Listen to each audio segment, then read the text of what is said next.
Diddy kept looking at me, and Kanye kept looking at Lauren, and like they were exchanging glances, and I'm like, they're like watching me strangely. And I'm like, okay, let me pretend to drink, and like I'm not actually doing it. And like that seemed to like make them happy, like me like pretending to like join in. And immediately I'm like, there's something fucking in this drink. There's something in this drink. And I didn't know what to do. And I like, my manager was like across the room, but like close enough, but like not next to me, so I couldn't like whisper to her. But I wanted to tell her, I'm like, hey, don't fucking drink this. There's something wrong with this. But I couldn't. So I reach for my phone and I start to type, and Kanye takes the phone out of my hands and he's like, who are you texting? Like, you don't need to text anyone. Like, we're having a party. And I was like, okay. And he like puts it on one of the speakers. And I'm like, fuck, now what do I do? Like, I don't know what to do. And I see my manager take a sip and I'm like, fuck. Now what do I do? And then I see her take another sip, 2 sips out of this little vodka cranberry cup. And I'm like, oh, what do I do? 2 sips, and I watch her face flush. And all of a sudden, like I look over and she's speaking really loud and like making jokes. And I'm like, whoa, like this isn't her. Like she doesn't make jokes. She's fucking terrified of people. Like she doesn't even talk. And I was like, it's already hitting her. Like 100%, I just knew that the drinks were all laced with something. And she starts like almost being like belligerent a little bit, but not in like a crazy way, just like really enjoying herself. And I'm like, that's not her. That's not her. She doesn't even want to be here. Like, this is weird. And all of a sudden she like dismisses the studio host.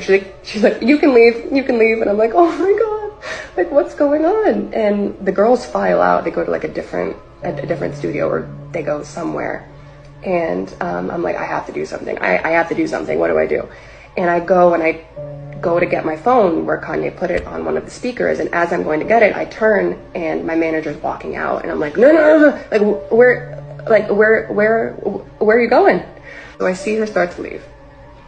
And I'm like, where are you going? And she's like, it's fine. I'm just going to the bathroom. And I was like, no, stay. And she's like, it's right there. I'm just going to go to the bathroom. And I was like, okay. And she walks out. And all of a sudden, I realize that I'm in this studio. The music's low, the lights are dim, but you can still like see everything. And I realize that I'm in the studio with Diddy and Kanye, and they're both off their shit. And there's 3 other men, an executive that works with Kanye, his engineer, and his cousin, and me. Alone. And I'm like, oh, fuck. Okay. And I haven't started freaking out yet. Like, I know what the situation is. I know, I know this is a bad place to be in, but I don't really feel scared yet, you know? Like, cause I'm like, there's other people around. There's other men around, and I know them. Like, I've known them for a while. Like, nothing bad's gonna happen. And I'm standing there, and I realize that so this is like a pretty, like, sizable studio. There's, like, the glass doors, the couch there, a console, another console, the screen, all of that. But it's like, it's pretty big, but you can still see and talk to everyone easily. And I realized that I'm standing really close to the exit. And it's a glass door and it opens in. And I'm standing pretty close to it. And I realized all of a sudden that Kanye and Diddy have realized that I'm the only girl in the room. And they're like fucked out of their minds. And they start coming towards me and they're like, don't you want to take your clothes off? Like, it's so hot in here. And I'm like, no, fine. I'm fine like this. And they're like, come on, like, it's just us. Like, we're all just friends. Like, let us just, like, see, like, how you look. And I'm like, okay, I'm fine. And, like, I still haven't gotten scared yet, you know? Like, I'm still, like, this is a bad situation. I'm creeped out, but, like, there's no reason to panic. There's other men here. Yeah, so they're coming towards me, and I'm like, okay, this is fucked. I don't know where my manager is. I don't know where anyone is. And they're coming towards me more, and they're trying to, like, take my clothes off. And I'm like at that point where I'm like, this is not good, but I'm like still trying to like play it off, just like, stop, you guys are fucking stupid, like, get out of here, like, don't touch me. Did this just freeze? Okay, so let me just get to the point. So they start trying, like, they're like pawing at me. Like, they're both drunk, probably on something else.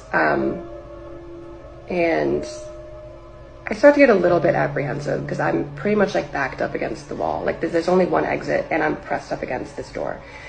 And I'm still not completely terrified yet, but I'm like, you guys stop, like stop.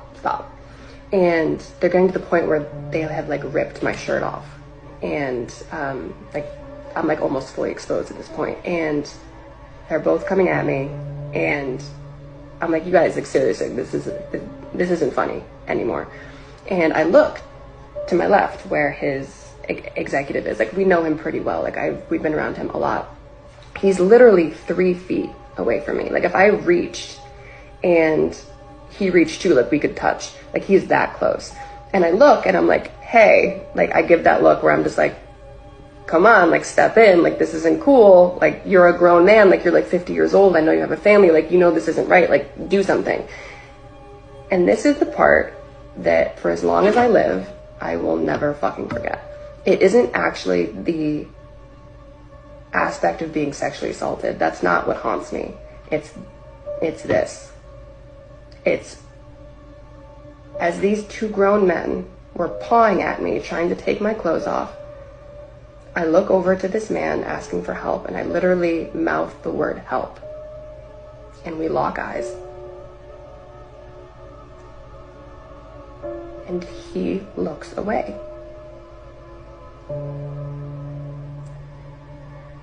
I'm like, okay, there's 2 more men in the room. And I look to his engineer next, who's sitting right next to him. And I know that he's married and he just had a little baby girl. And I'm like, okay, he's gonna do something. And I look at him next and I'm like, okay, like do something, say something, do anything. And he looks down at his phone and starts texting. And then I was like, oh, fuck. I look at Kanye's cousin next. And I'm like, do something, you know, like fucking do something. And he spins his chair around.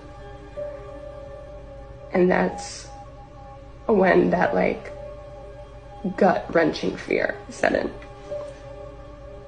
And I was like, oh shit. No one's fucking saving me tonight. No one's gonna do anything. No one's gonna do fucking anything. And that's when I was truly fucking scared. At this point, they had ripped my shirt off and they were trying to get my pants off. And I realized that I was completely alone.